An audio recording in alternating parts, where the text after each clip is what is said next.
kemana mas? Ini mau ngelamar kerja. Oh mau ngelamar kerja. Ya udah mas, jalan ya. Yoi.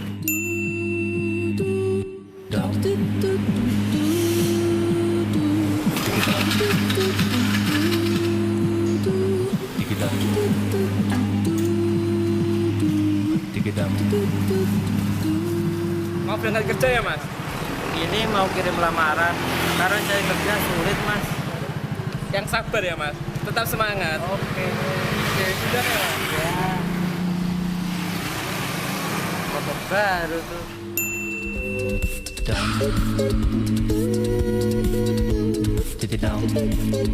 Misi, Mas.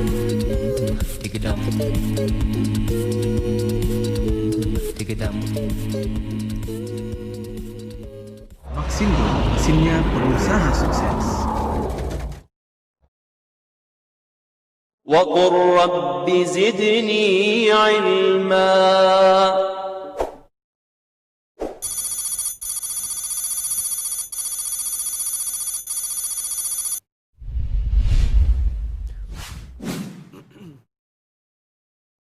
Bismillahirrahmanirrahim.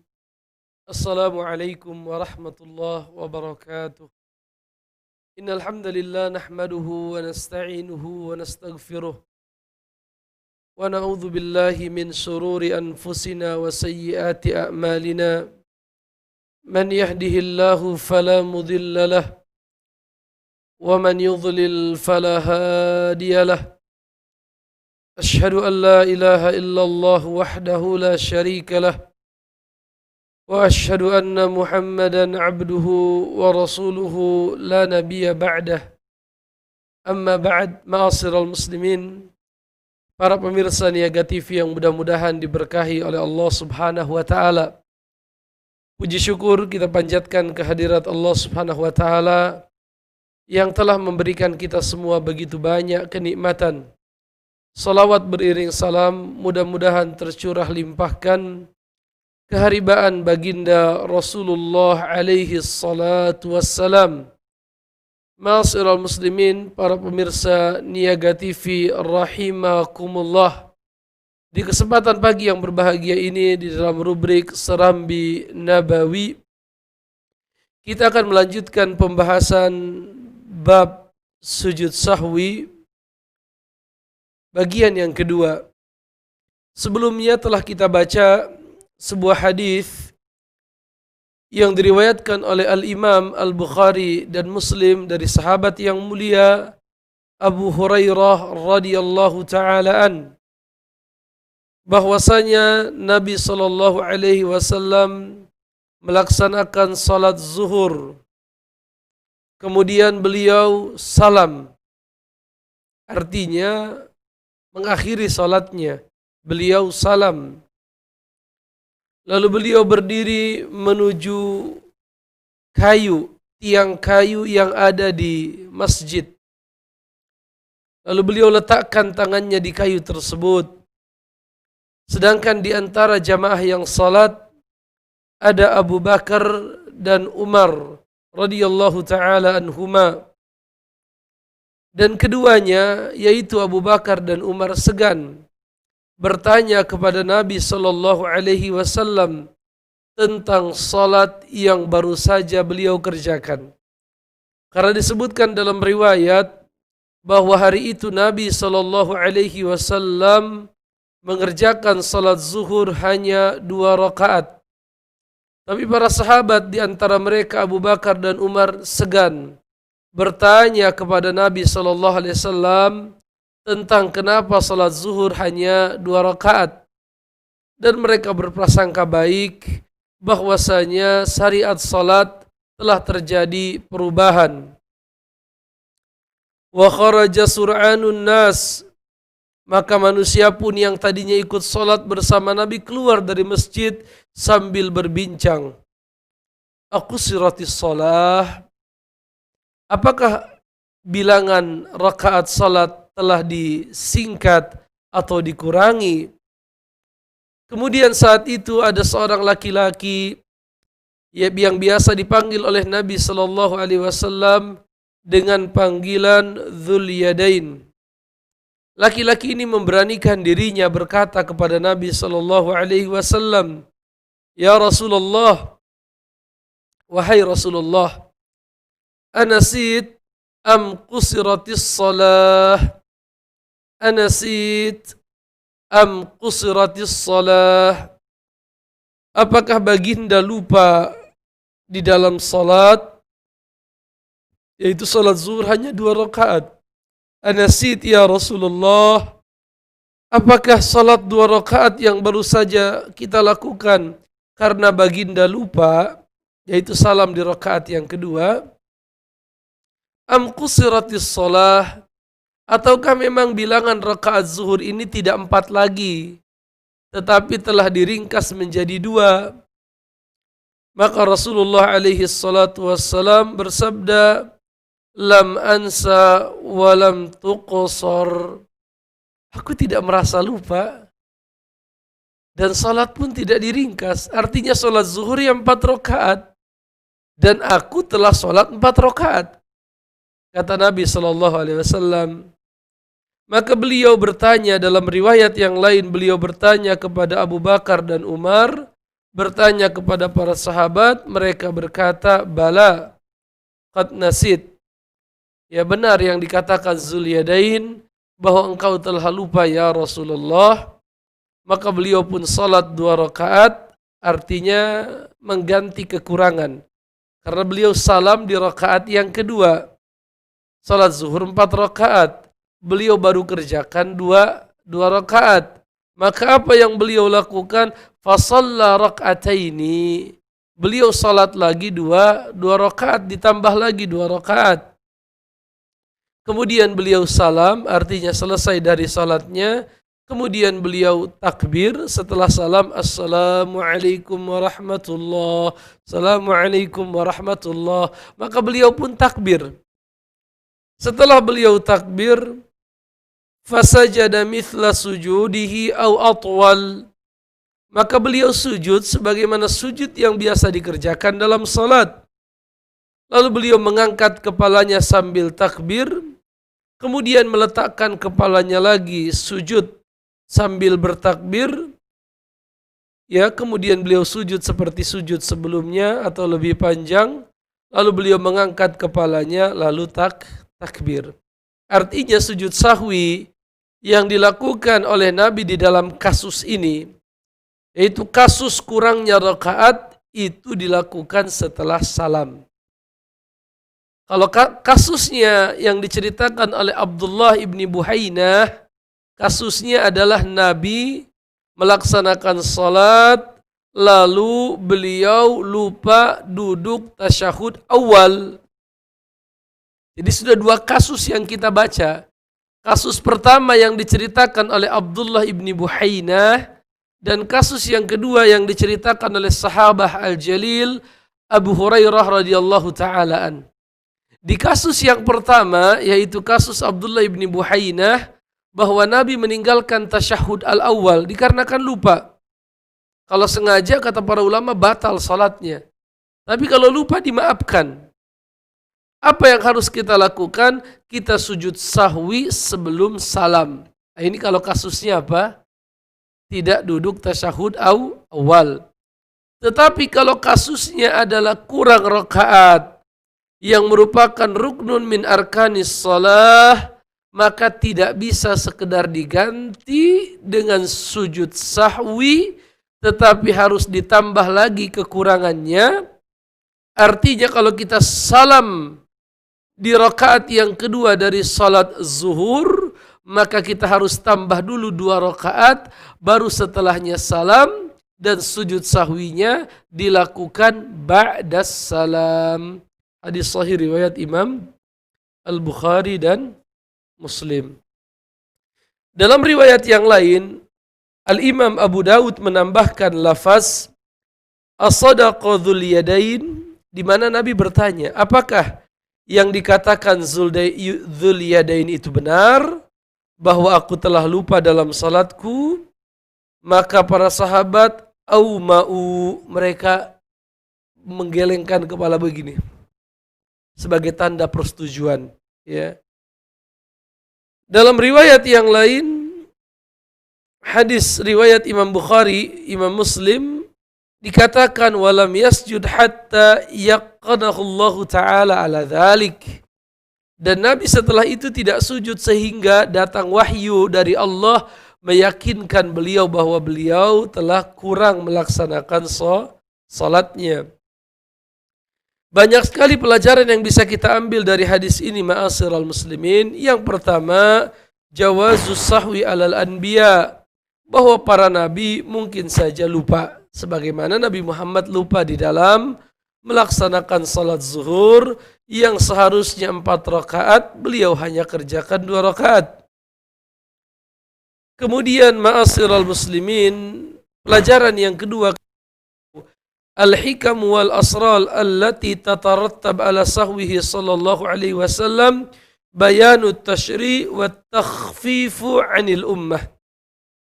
Rahasia yang tersembunyi kenapa Nabi lupa di dalam salatnya adalah sebagai penjelasan syariat. Akhirnya sujud sahwi ini menjadi syariat, menjadi aturan. Dan sekaligus at-takhfifu 'anil ummah. Di dalamnya terdapat keringanan untuk umat. Jadi yang seharusnya mengulang dari awal tidak perlu mengulang. Takhfifan lil ummah, sebagai keringanan untuk umat beliau alaihi salatu wassalam. Pelajaran yang ketiga yang bisa kita ambil, annal khuruja minas salati qabla itmamiha ma'azanni annahu tammat la yubtiluha. Sesungguhnya seseorang yang keluar dari salat, artinya dia mengucapkan salam, keluar dari salat sebelum dia menyempurnakan salatnya. Salat zuhur 4 rakaat. Nabi salam di rakaat yang kedua, artinya beliau keluar dari salat zuhur qabla itmamiha. Keluarnya kita dari salat sebelum sempurnanya rakaat la yubtiluha, tidak batal apabila kita menyangka bahwa salat kita telah sempurna. Jadi walaupun kita sudah tidak lagi salat, karena persangkaan bahwa salat kita sudah sempurna, kondisi kita yang sudah berbicara, Rasul berbincang. Bertanya kepada Abu Bakar dan Umar, bertanya kepada Zulyadain tentang benarkah beliau lupa. Terjadi perbincangan. Ternyata perbincangan lalu keluar dari salat ini tidak membatalkan salat apabila dia menyangka bahwa dia sudah selesai salat. Oleh karenanya Nabi SAW langsung berdiri untuk menambahkan 2 rakaat lagi. Ya, oleh karenanya dikatakan al-khuruju minas salati qabla itmamiha, keluar dari salat sebelum menyempurnakannya, ma'azanni annaha tammat, ya, yang dibarengi dengan persangkaan bahwa dia telah sempurna salatnya, la yubtiluha, tidak membatalkan salat, fayubna ba'duhu ala ba'din, maka sebagian yang lain disempurnakan oleh yang lain, artinya mereka bersambung, 2 rakaat, zuhur 4 rakaat. Dalam kondisi kita keluar tanpa menyadari bahwa kita belum sempurna salatnya, berarti dipisah. Dipisahnya oleh apa? Oleh ucapan, oleh salam. Ini tidak membatalkan salat selama itu terjadi dikarenakan lupa, atau dikarenakan dia menyangka bahwa dia telah menyempurnakan salat. Kemudian dikatakan annal kalama fi salbi salati minan nasi, sesungguhnya ucapan, pembicaraan di tengah-tengah salat dari orang yang lupa atau orang yang jahil, la yubtiluha, itu tidak membatalkan. Ala sahihi min qaulil ulama, menurut pendapat yang sahih dari perkataan para ulama. Ini buktinya Nabi tidak membatalkan salat yang pertama, tetapi beliau hanya menyempurnakan 2 rakaat yang belum beliau kerjakan. Kemudian ma'asyiral muslimin, di antara pelajaran yang bisa kita ambil, anna sujud as-sahwi yakun ba'da salami idza salima an naqsin. Sesungguhnya sujud sahwi itu dikerjakan setelah salam apabila terjadi kekurangan dalam salat. Sebagaimana Nabi salat zuhur hanya 2 rakaat, maka beliau tambah 2 rakaat lagi, lalu setelah itu beliau salam, ba'da salam barulah beliau melaksanakan sujud sahwi sebanyak dua kali sujud. Kemudian dikatakan anna sahwal imami lahiqun bil ma'mumin. Dari hadis ini pun bisa kita ambil pelajaran bahwa lupanya imam ya lahiqun bil ma'mumin. Ini bisa mencakup para makmum. Artinya yang lupa hanya imam, tetapi makmum mengikuti gerakan imam. Litamamil mutaba'ati wal iqtida, agar sempurnanya kita mengikuti imam. Berkata Qadhi Iyad rahimahullahu ta'ala, la khilafa bainal ulama'i annahu law sajada ba'da salami aw qablahu liziyadati aw linnaqs annahu yujzi'uh. Al-Imam Al-Qadhi Iyad rahimahullah berkata, tidak ada perdebatan di antara para ulama seandainya seseorang itu sujud sahwi sebelum salam atau sujud sahwi setelah salam dikarenakan menambahkan bagian salat atau mengurangi bagian salat, itu semua boleh. Jadi kalau kita kumpulkan hadis-hadis yang akan kita baca dan yang telah kita baca, Qadhi Iyad berkata, para ulama sepakat baik sujud sahwi sebelum salam atau setelah salam boleh. Kata beliau, wa inna makhtilafuhum fil afdal. Hanya saja perbedaan pendapat yang terjadi di kalangan para ulama adalah memperbincangkan mana yang lebih utama. Apakah sujud sahwi qabla salam atau ba'da salam? Apakah sujud sahwi itu sebelum kita salam salat, ataukah ba'da salam? Tentunya pendapat yang rajih fihi tafsil, ya ada rinciannya.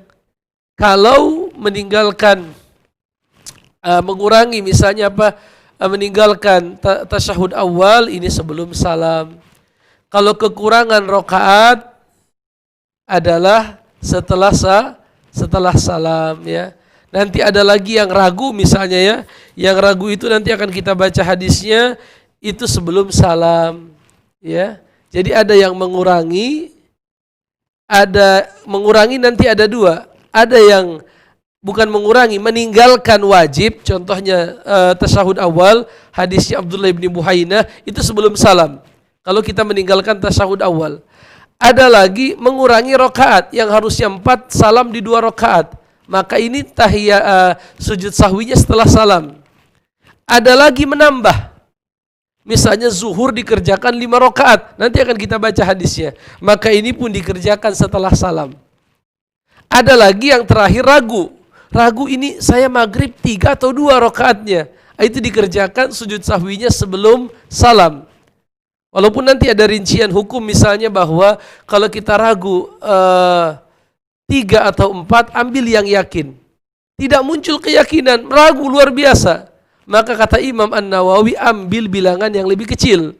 Artinya kalau ragu 3 dan 4, ambil yang 3. Kalau ragu 2 dan 3, ambil yang 2. Berarti sempurnakan 1 rakaat lagi dan sujud sahwi sebelum salam. Ya, jadi sujud sahwi secara umum ada 2. Ada yang setelah salam, ada yang sebelum salam. Yang sebelum salam itu ada 2, dikarenakan meninggalkan kewajiban seperti tasyahud awal, ya, atau ragu dengan bilangan rakaat. Hadisnya akan kita baca. Adapun yang setelah salam itu kasusnya adalah kurang rakaat, sebagaimana hadis Abu Hurairah bahwa Nabi salat zuhur hanya 2 rakaat. Lalu para sahabat mengingatkannya, maka beliau tambah 2 rakaat lagi. Selesai 2 rakaat beliau tasyahud, lalu salam, habis salam baru sujud 2 kali. Dan yang ketiga, kasus setelah salam itu adalah apabila kita menambah salat. Misalnya maghrib harusnya 3 rakaat, kita jadikan 4 rakaat dikarenakan lupa. Maka sujud sahwinya pun adalah setelah salam. Nanti akan kita baca hadisnya, yaitu hadis Abdullah ibni Mas'ud. Kemudian ma'asyiral muslimin rahimani wa rahimakumullah, tentunya dari hadis yang mulia ini kita bisa melihat bagaimana penghormatan para sahabat atas Nabi sallallahu alaihi wasallam ya. Jadi mereka selalu berusaha memuliakan Nabi sallallahu alaihi wasallam. Kalaupun mereka melihat ada sesuatu yang berubah dari tata cara salat Nabi, mereka husnuzon bahwasanya Jibril turun mengajarkan tata cara yang baru dan lain sebagainya. Ya, dan ini pun menunjukkan tawadhu Nabi sallallahu alaihi wasallam. Beliau berbincang dengan para sahabatnya, bertanya tentang apakah saya salah dan lain sebagainya. Maka beliau mengikuti ucapan yang derajatnya di bawah beliau, yaitu para sahabat ridwanullah alaihim ajma'in. Kita memasuki hadis yang ketiga ma'asyiral muslimin di dalam pembahasan sujud sahwi, yaitu hadis dari Abi Sa'id Al-Khudri radhiyallahu ta'ala an berkata, Rasulullah alaihi salatu wassalam bersabda, "Idza syakka ahadukum fi salatih." Apabila salah seorang dari kalian ragu di dalam salatnya, ragu di sini maksudnya ragu terhadap bilangan rakaat, ragu terhadap bilangan rakaat. Dia sudah rakaat yang keberapa? Idza syakka ahadukum fi salatih. Apabila salah seorang dari kalian ragu di dalam salatnya, falam yadri kam shalla, sehingga menjadikan dirinya tidak tahu sudah berapa rakaat dia salat. Athalathan am arba'a, 3 atau 4 ya. Jadi ragu, tidak tahu yang mana yang benar, 3 atau 4. Maka apa kata Rasulullah sallallahu alaihi wasallam? Falyatrahish syakka wal yabni ala mastaiqan. Maka buanglah jauh-jauh keraguan itu dan bangunlah salatmu di atas yang kau yakini. Ya, cari yang yakin yang mana. Ya, tentunya yang yakin menurut para ulama sebagaimana akan kita baca nanti adalah yang lebih kecil. Ya, yang lebih kecil itu ya yakin. Summa yasjud sajdataini qabla an yusallim. Maka setelah itu sujudlah 2 kali sebelum salam. Ini yang tadi kita singgung ya, bahwa kalau ragu berapa rakaat kita sudah salat, maka sujud sahwinya adalah qabla an yusallim, sebelum kita mengucapkan salam. Artinya menunjukkan selesainya salat. Nah, sebelum kita salam kita sempatkan dulu sujud sahwi karena kita mengalami ragu di dalam salat. Fa in kana shalla khamsan syafa'na lahu salatah. Apabila ternyata dia salatnya jadi 5 rakaat. Jadi kan ragu 3 atau 4. Dia ambil 3, ternyata yang benar 4. Ya, yang benar 4, berarti kan tambahan 1 rakaat jadi 5 rakaat. Ya, jadi 5 rakaat. Fa in kana shalla khamsan syafa'na lah. Kalau ternyata dia salatnya 5 rakaat, maka kami genapkan dengan sujud sahwi tersebut. Kapan sujud sahwinya? Kalau ragu sebelum salam. Wa in kana shalla tamaman kana targhiman lisyaitan. Dan kalau ternyata salatnya sudah benar, misalnya dia ragu 3 atau 4, dia ambil yang 3 dan ternyata pas 3.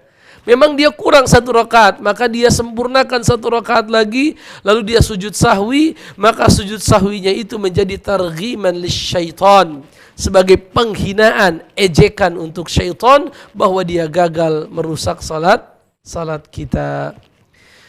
Ma'asyiral muslimin rahimani wa rahimakumullah. Hadis ini tentunya memberikan kita pelajaran bahwa ahadu asbabis sujudis sahwi asyak fi shalah, bahwa di antara sebab seseorang disyariatkan melaksanakan sujud sahwi adalah dikarenakan ragu. Ragu tentang bilangan rakaat. Kemudian ma'asyiral muslimin, dalal hadithu ala anna syak fi salatihi idza kana la yadri hal ma sallahu masalan rak'atan aw salasun annahu yutrah asyak wa yabni 'alal yaqin. Hadis ini menunjukkan bahwa kita ragu dalam salat, ragu 3 atau 4. satu atau dua, dua atau tiga, maka hendaknya dibuang keraguan dan dia mengambil bilangan yang lebih kecil.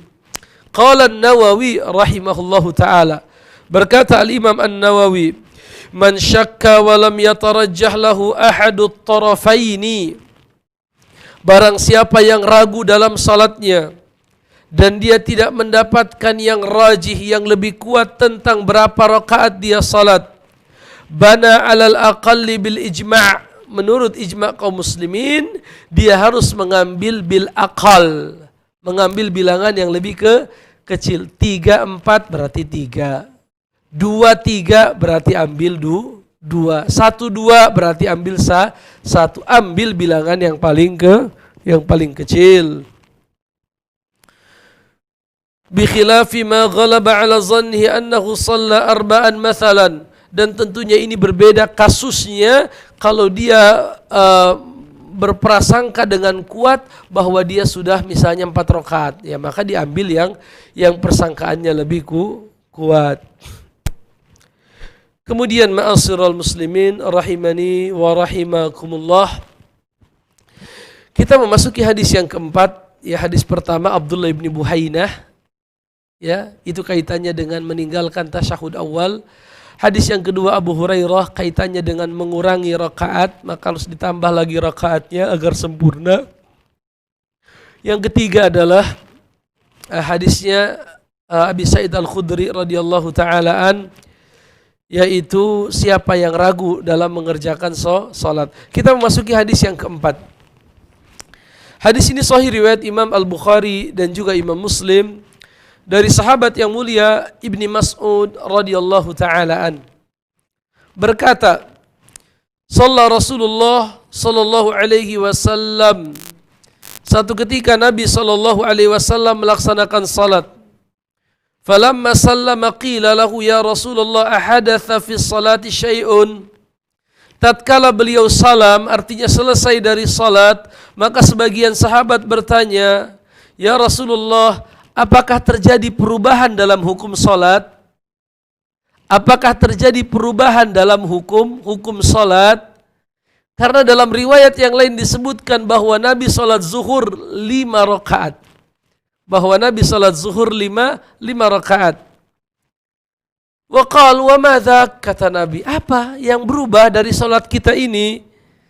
Maka mereka berkata, sallaita kadza wa kadza. Ya Rasulullah, engkau telah melaksanakan salat seperti ini dan seperti itu. Artinya beliau zuhur 5 rakaat.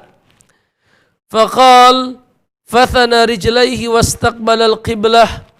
Maka beliau mengarahkan badannya ke arah kiblat dan beliau posisikan kakinya sebagaimana beliau duduk dalam salat. Ya, kemudian apa yang beliau lakukan?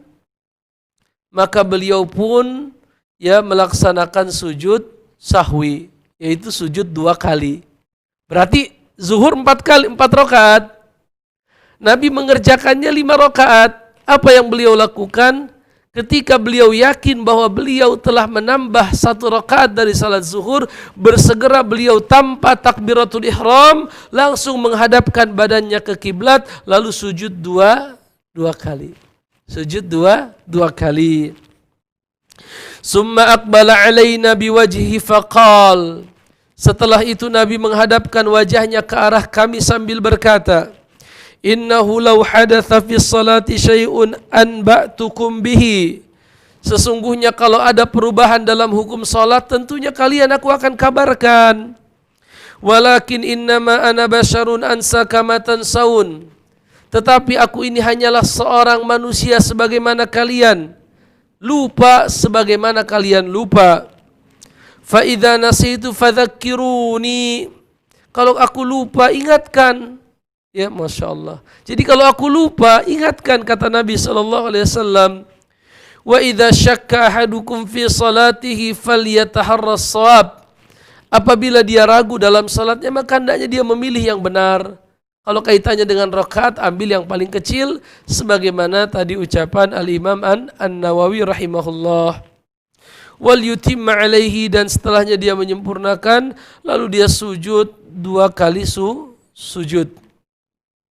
Dalam riwayat Imam Bukhari disebutkan, dalam riwayat Imam Muslim maksud saya, anna Nabiya sajada sajadatai sahwi ba'da salam wal kalam, bahwa Nabi pernah sujud sahwi setelah salam dan setelah berbicara. Allah alam bisawab. Jadi sudah 4 ya.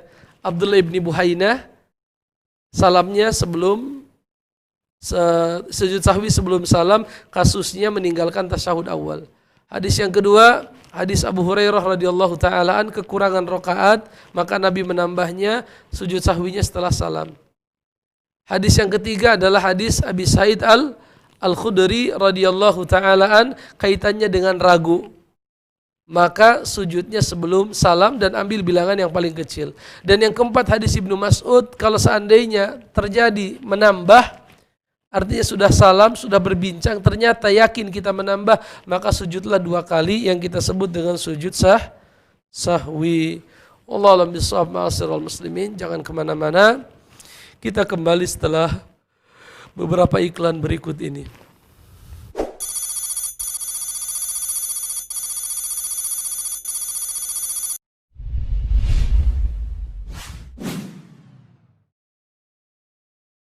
Investasikan usaha Anda secara cermat dan menguntungkan bersama Maxindo. Untuk kebutuhan sajian aneka kuliner panggangan seperti ayam panggang, daging bebek, dan aneka daging panggang lainnya, gunakan mesin gas roti series pemanggang ayam vertikal tipe MKS GRS 88 Maxindo. Fitur terbaik di kelasnya, berbahan bakar gas LPG, desain mesin dari bahan stainless steel dan mild steel berkualitas. Dilengkapi dengan gantungan pada tray sehingga membuat proses memasak menjadi lebih mudah. Dilengkapi dengan fitur pemutar tray sehingga membuat daging yang dipanggang akan matang secara merata. Kapasitas hingga 12 ayam utuh yang bisa dipanggang sekaligus. Menggunakan etalase kaca dari material tempered glass yang tahan panas. Tingkat kematangan ayam dapat lebih mudah diamati. Proses pemanggangan akan lebih mudah, lebih cepat dibanding menggunakan oven pemanggang biasa. Mudah untuk perawatan dan pembersihannya. Dapatkan produk ini di toko mesin Maxindo terdekat di kota-kota Anda. Kunjungi situs kami di www.maxindo.com. Maxindo, mesinnya pengusaha sukses. Mesin pemanggang multiguna elektrik grill ARD GRL77 Maxindo. Kini Anda bisa menyajikan aneka olahan makanan dengan cara dipanggang seperti ayam panggang, daging sapi, menggoreng telur, crepes, dan aneka makanan lainnya dengan cara yang lebih mudah, efisien, dan hemat tenaga. Dengan fitur 5-in-1, mesin ini terbuat dari material top quality yang food grade, mudah dioperasikan dengan 5 fitur plate untuk memasak, piring panggangan, piring batu, piring datar untuk membuat hot cake dan crepes, plate dengan cetakan kecil untuk membuat pancake atau menggoreng telur, dan kuali kecil yang dilengkapi handle pengaman untuk memasak aneka makanan lainnya. Konsumsi listrik lebih hemat, sangat cocok pada penggunaan di rumah tangga Anda, portable dan mudah juga untuk dibersihkan. Dapatkan produk ini di toko mesin Maxindo terdekat di kota-kota Anda. Kunjungi situs kami di www.maxindo.com.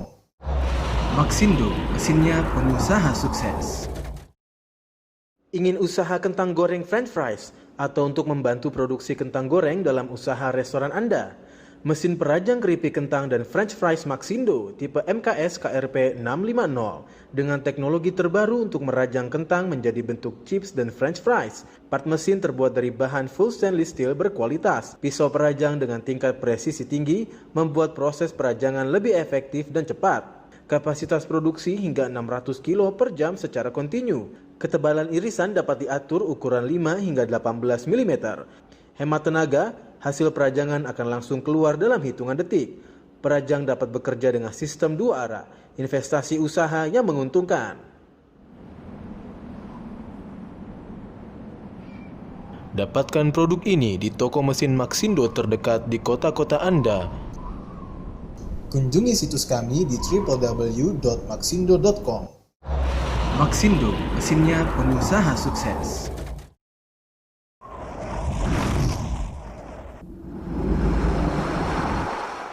Mau usaha kuliner dan produksi olahan sayur-sayuran Anda lebih mudah, cepat, tanpa memakan biaya lebih? Andalan bagi para pengusaha di bidang kuliner dalam memajukan bisnisnya, Maxindo, mesin potato peeler tipe PP8 Maxindo, mengupas kulit kentang, wortel hingga ubi dengan sangat cepat, sehingga membuat usaha jadi lebih menguntungkan. Dengan fitur kinerja super cepat, desain mesin dari material berkualitas, food grade dan tahan lama, mampu mengupas 8 hingga 15 kg bahan kentang mentah dalam waktu 2 menit. Kerja sangat cepat dengan konsumsi listrik yang lebih hemat. Mudah dioperasikan, hasil akan langsung terlihat dalam hitungan menit. Mudah perawatan dan pembersihan. Maxindo, andalan mesin food industri Indonesia. Dapatkan produk ini di toko mesin Maxindo terdekat di kota-kota Anda. Kunjungi situs kami di www.maxindo.com. Maxindo, mesinnya pengusaha sukses. وقل رب زدني علما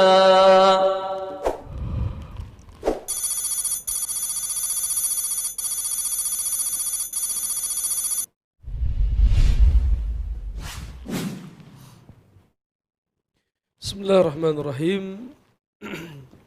Alhamdulillah wassalatu wassalamu ala Rasulillah wa ala alihi wa ashabihi wa mawalah, amma ba'd. Ma'asyiral muslimin, para pemirsa Niaga TV rahimakumullah. Kita melanjutkan di pertemuan yang pertama tadi sudah kita bahas tentang beberapa hadis. Ada 4 hadis yang kita bahas terkait dengan sujud sahwi, kaifiat sujud sahwi yang diajarkan oleh Nabi sallallahu alaihi wasallam ya.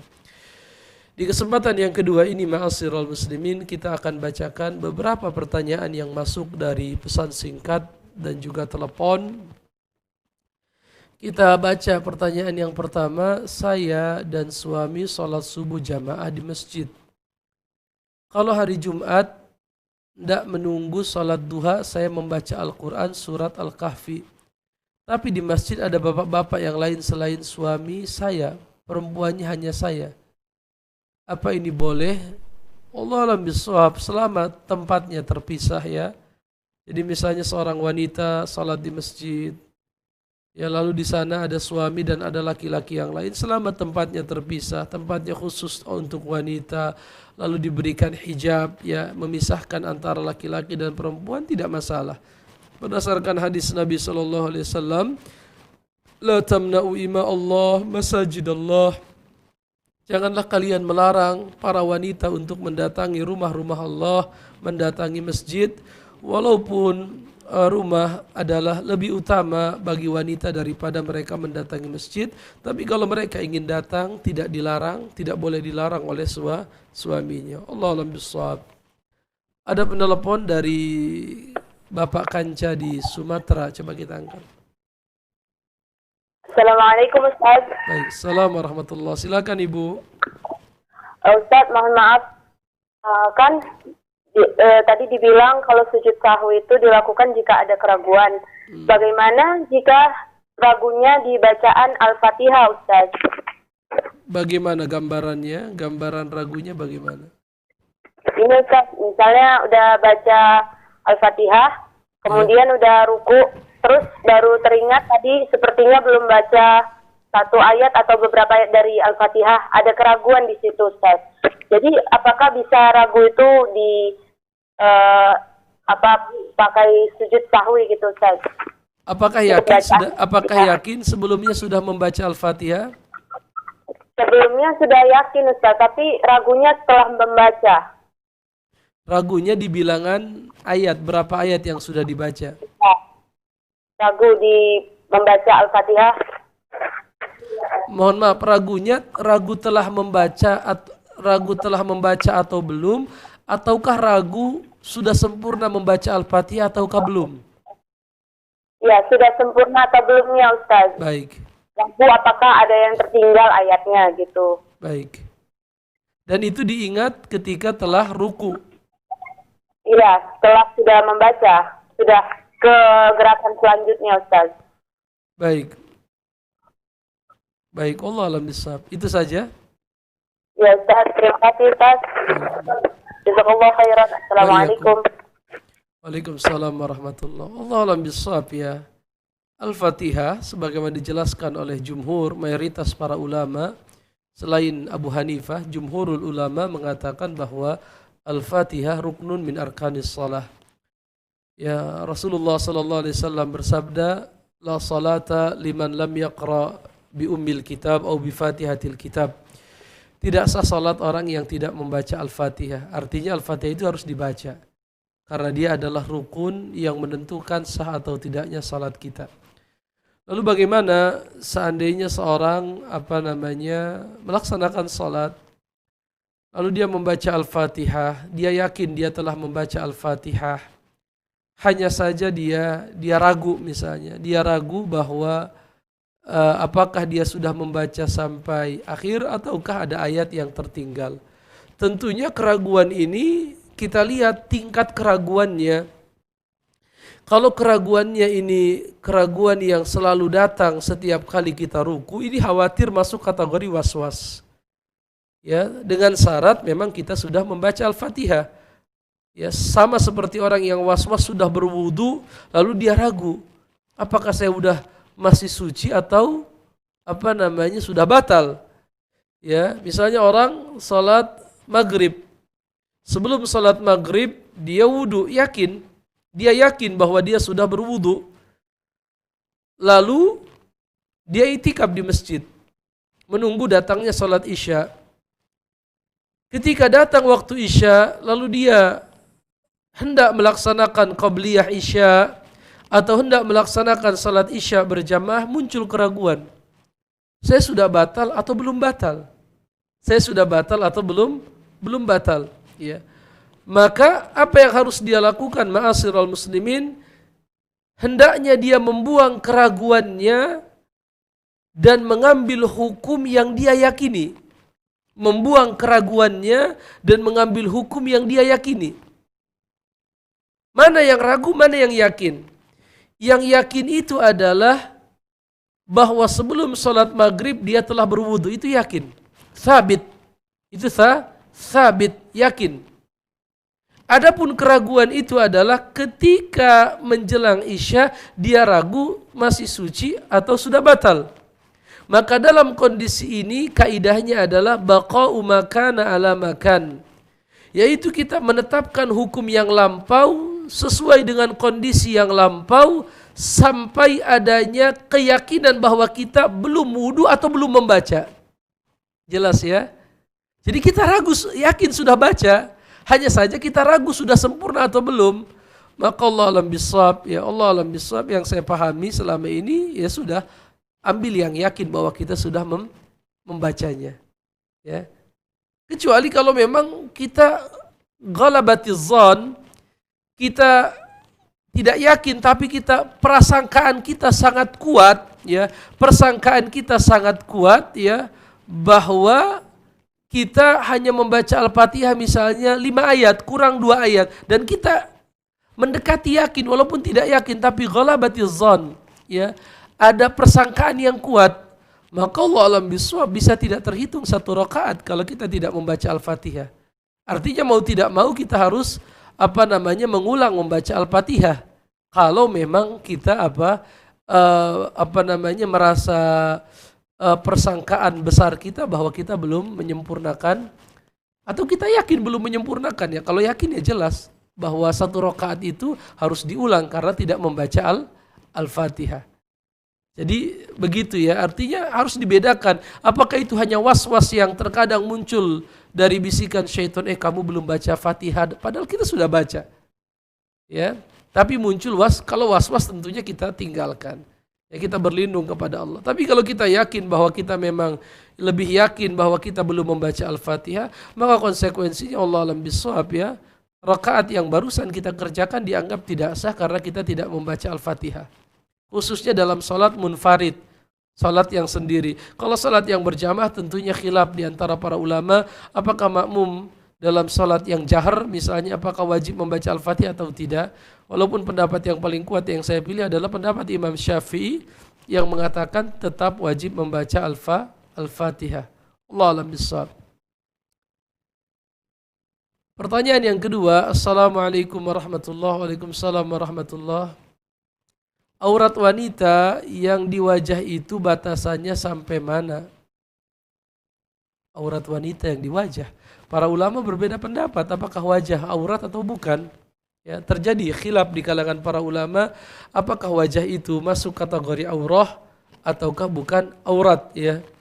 Dan ini kembali kepada perdebatan tentang apa hukumnya menggunakan cadar misalnya. Sebagian ulama seperti ulama kontemporer Syekh Muhammad bin Shalih Al-Utsaimin, Syekh Abdul Aziz bin Baz rahimahullahu taala, mereka berpendapat bahwa itu wajib. Itu wajib. Adapun ulama yang lain misalnya ulama kontemporer Syekh Muhammad Nasiruddin Al-Albani rahimahullahu taala di dalam kitab beliau Hijab Al-Mar'ah Al-Muslimah mengatakan itu sunnah. Ya, dalam arti kalau kita mengambil pendapat yang wajib ya berarti wajah wajib ditutup. Ya, tetapi kalau kita mengambil pendapat yang sunnah berarti tidak harus ditutup. Dan khilaf mereka terkait dengan firman Allah dalam surat An-Nur, illa ma zahara minha, kecuali yang biasa terlihat. Ada yang menafsirkan yang biasa terlihat itu adalah baju dan perhiasan.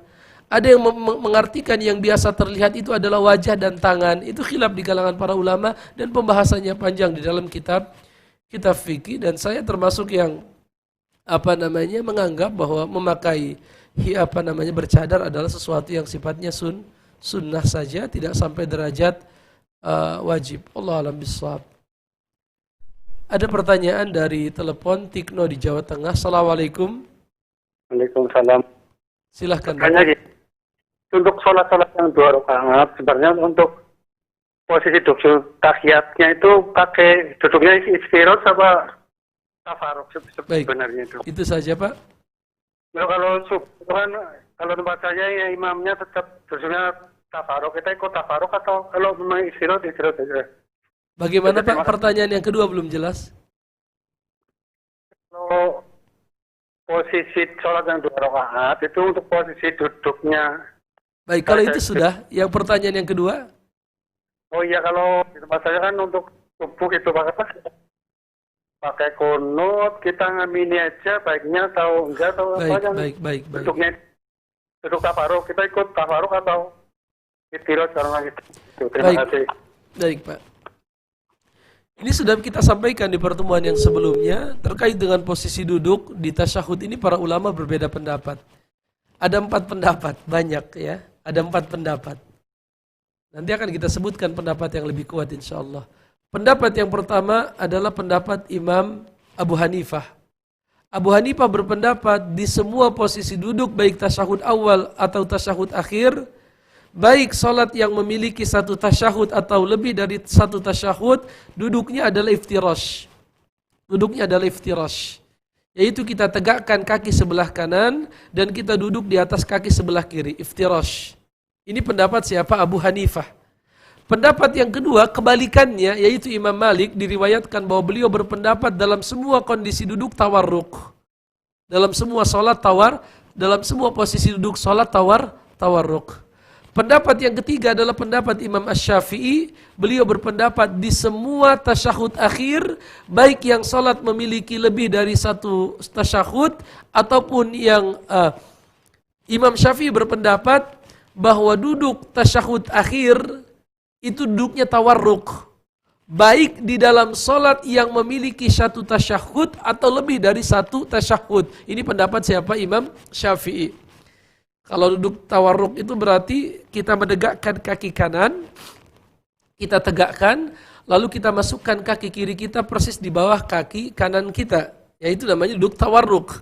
Menurut Imam Syafi'i, setiap kali kita berada di rakaat yang terakhir, baik salat memiliki 1 kali tasyahud atau 1 kali tasyahud, contohnya subuh, salat sunnah, qabliyah, ba'diyah, atau memiliki 2 kali tasyahud, maghrib, isya, zuhur, asar, itu tetap duduknya tawarruk.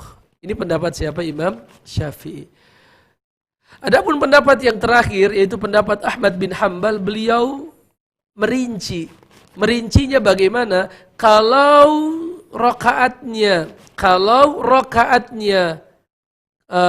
salatnya memiliki 1 tasyahud, misalnya subuh, maka duduknya iftirash. Duduknya iftirash.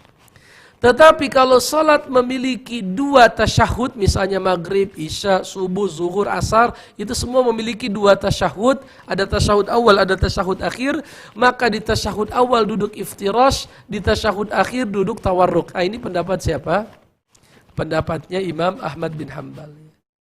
Ya, yang saya amalkan pendapat Imam Syafi'i rahimahullahu taala. Pendapat Imam Syafi'i rahimahullahu taala, yaitu kalau di rakaat yang terakhir adalah duduk tawarruk. Adapun pertanyaan yang kedua yaitu masalah kunut. Kalau imam kunut, apakah kita kunut? Ini pun sudah sering kita bahas ya, bahwa saya mengambil pendapat Imam Ahmad yang mengatakan, dan begitu pun dinukil oleh Syekhul Islam Ibnu Taimiyah, bahwasanya kalau imamnya kunut kita ikut kunut ya. Kalau imamnya kunut kita ikut kunut. Ya, walaupun biasa Bapak misalnya tidak kunut, tapi kalau dalam kondisi mereka melaksanakan kunut, ya tidak masalah kita ikut kunut. Walaupun dalam kondisi tertentu, ya saya secara pribadi misalnya tidak kunut. Ketika saya melihat memang kondisi masyarakat memang sudah majemuk, sudah biasa dengan adanya perbedaan dan lain sebagainya. Tetapi dalam kondisi misalnya di masyarakat itu tidak terlalu terbuka dari sisi ilmu, artinya sedikit yang menyampaikan ilmu dan mereka memahami bahwa salat itu harus kunut dan lain sebagainya, maka lebih baik kita kunut. Dan itu lebih sempurna dalam pengertian mengikuti imam. Ya, lebih sempurna dalam pengertian mengikuti imam. Itu yang saya pahami. Allah a'lam bishawab. Pertanyaan yang ketiga, Assalamualaikum warahmatullahi.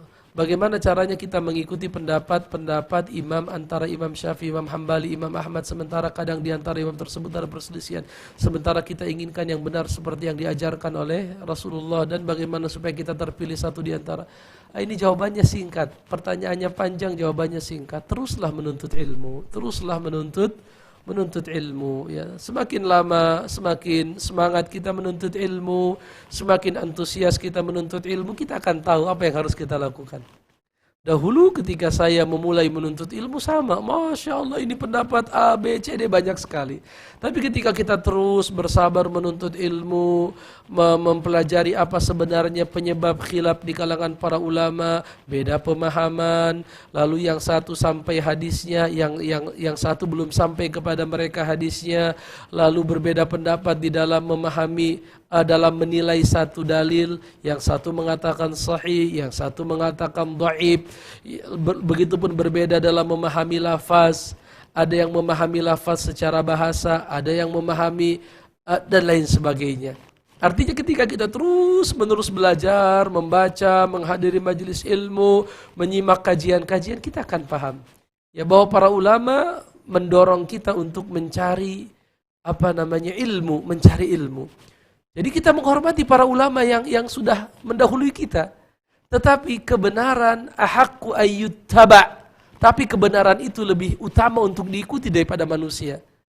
Ya, tetapi saya misalnya kalau ditanya mazhab saya Syafi'i, bermazhab Syafi'i. Tetapi itu tidak menghalangi saya untuk memilih pendapat yang lain ketika saya lihat dalilnya kuat, Qur'annya kuat, sunnahnya kuat, ada ijma' dan lain sebagainya. Kalau memang dalilnya lebih kuat, kenapa kita tidak mengambil pendapat yang lain?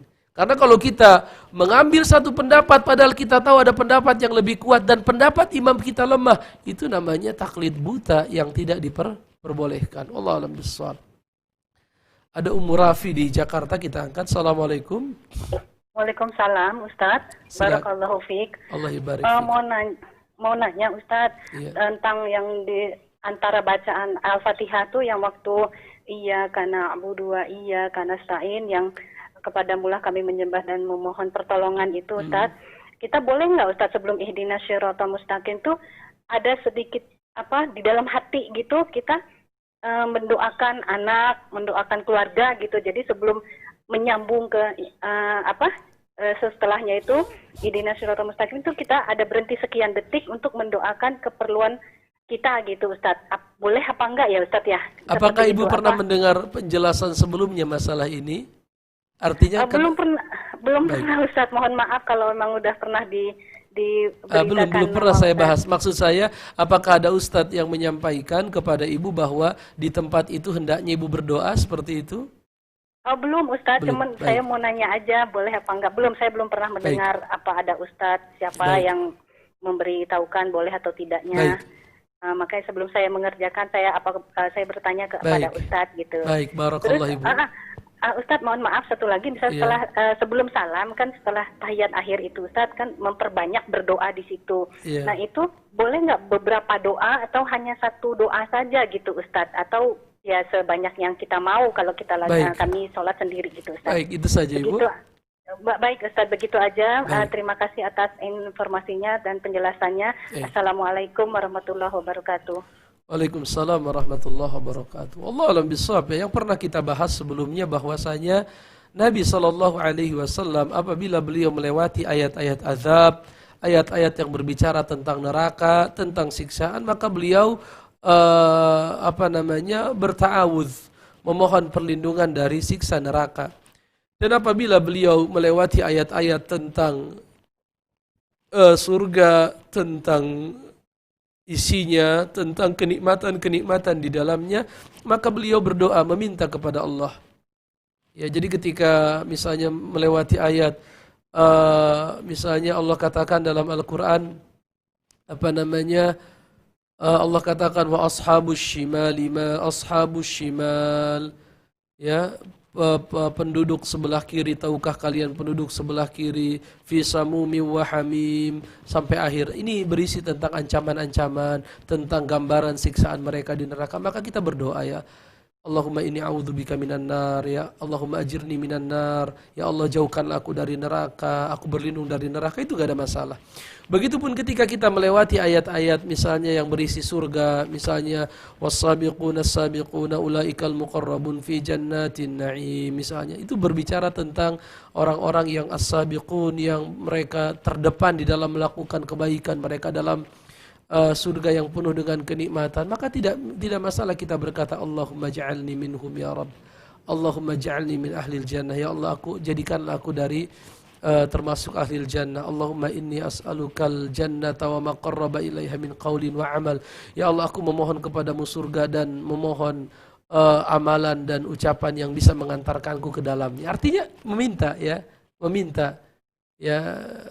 itu diperbolehkan ya. Tetapi apa yang Ibu tanyakan tadi kaitannya dengan sesuatu yang tidak ada kaitannya dengan ayat. Ayatnya berbunyi iyyaka na'budu wa iyyaka nasta'in, hanya kepadamu lah kami beribadah ya Allah, dan hanya kepadamu lah kami minta pertolongan. Tetapi setelahnya Ibu sambung dengan doa yang lain yang tidak ada kaitannya dengan ayat ini.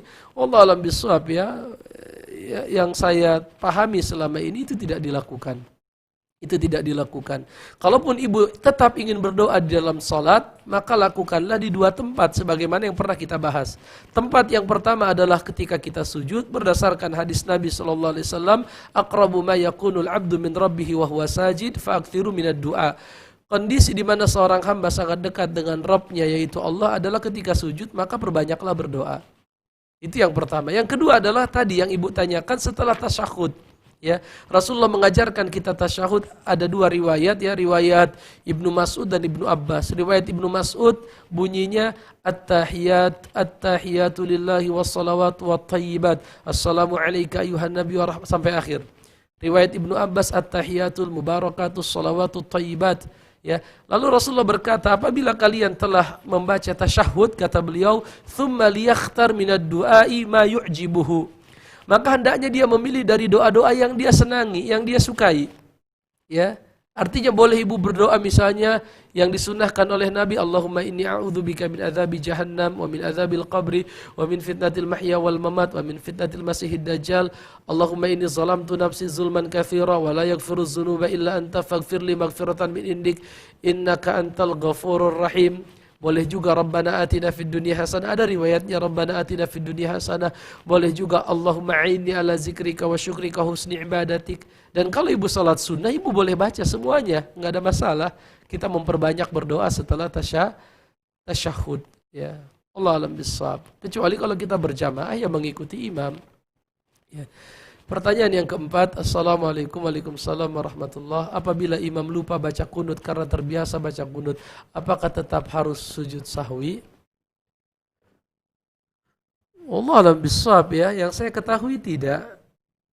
Karena itu kaitannya dengan meninggalkan sesuatu yang wajib atau yang sunnah, itu yang saya pahami. Allah a'lam bishawab. Dan sujud sahwi menurut Imam Syafi'i adalah sunnah. Menurut Imam Syafi'i sunnah. Menurut Imam Ahmad wajib. Menurut Imam Abu Hanifah wajib kalau mengurangi, sunnah kalau menambah. Ya, pendapat masalah sujud sahwi ada berapa? Ada 3. Imam Syafi'i sunnah dalam semua kondisi. Itu menurut siapa? Imam Syafi'i. Menurut Imam Ahmad wajib dalam semua kondisi. Menurut Imam Abu Hanifah wajib kalau mengurangi, ada yang kurang dari sholat, tapi sunnah kalau sifatnya menambah. Ya, terlepas wajib atau sunnah, ya walaupun saya cenderung kepada pendapat Imam Ahmad bin Hanbal, artinya kita harus sujud sahwi kalau kita ada kekurangan dalam salat kita.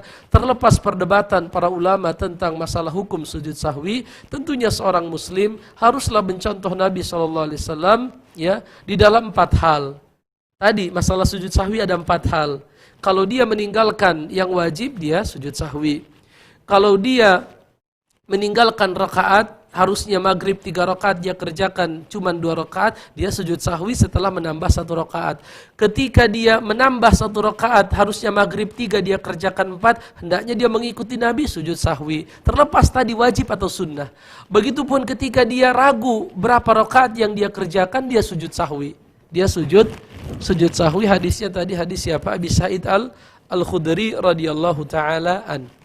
Pertanyaan yang kelima. Assalamualaikum warahmatullahi wabarakatuh.